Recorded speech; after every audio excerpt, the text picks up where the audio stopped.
I have been working in the office for 6 months now, during which time I have successfully maintained an exemplary track record.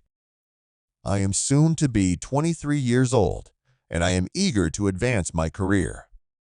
I have visited my supervisor's office on numerous occasions, a place that some of my coworkers seem to avoid. Her name is Amanda Blackwood, a formidable figure at the age of 57. She has an elegant figure, long legs, and a charisma that mesmerizes any audience. Her stunning red hair and intense green eyes command respect, and when she is not happy, her presence is often avoided. It is said that a single glance from her can rob a person of confidence, and her stern voice instills fear in many. However, I found myself in awe of her. Amanda had a unique charm, both as my supervisor and as an engaging personality. She never raised her voice during our conversations and was always pleased with my work. To be honest, I've always found older women particularly attractive. There is a charm in their wisdom and self-confidence, and a sensuality in their personal lives that younger women often haven't had time to develop yet. So the experience of working with Amanda was a pleasant one for me. I appreciated and admired her. One evening, after a particularly raucous office party, I found myself lingering in the office. I was slightly tipsy, but not so much that I was not thinking straight. I was still high from the night before, and the thought of going home to sleep was the last thing on my mind. I was about to grab my jacket and leave when I heard Amanda's voice behind me. She was standing at the entrance to her office, dressed in a tight black skirt that emphasized her hips and a white blouse that was unbuttoned just enough to show off the graceful contours of her figure. Her red hair cascaded over her shoulders, and her eyes glowed with a hint of attractiveness that went beyond typical professional behavior. "Come here, Ryan," she said, beckoning me with a finger. "We need to have a very serious talk."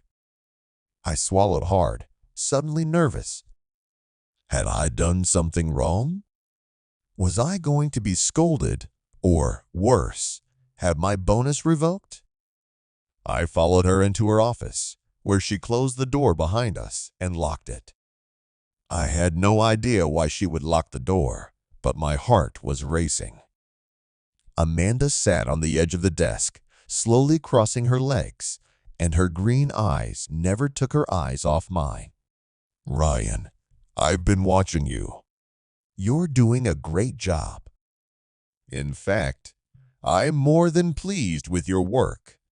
How would you feel about working more closely with me? As my assistant?" I couldn't believe what I was hearing. "I would be honored, Mrs. Blackwood," I reply, trying to keep my voice even. "I would love to work with you." She smiled slyly, which sent a chill down my spine. "That's good to hear. But there's one more thing you should know. This position comes with some additional responsibilities." I frowned. "What do you mean?" She leaned forward, her lips a few inches from mine, and whispered, "I need to know how far you're willing to go for this role. Will you do anything to make sure I'm happy with you, Ryan?" I was stunned. Is this really happening? Amanda, my boss, the woman every coworker feared, was hitting on me. And before I could realize what was happening, she leaned in and kissed me, her lips warm and commanding. It was like falling into a dream I'd never dreamed of, but wasn't about to give up. Without thinking, I wrapped my arms around her, pulled her closer, and we kissed passionately.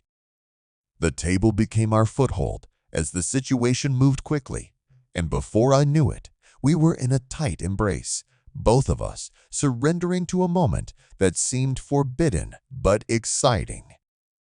Afterward, as we both caught our breath, Amanda stood up and readjusted her skirt, keeping her composure. She turned to me, her expression becoming serious again.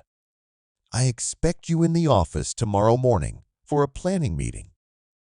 Don't be late or I'll punish you.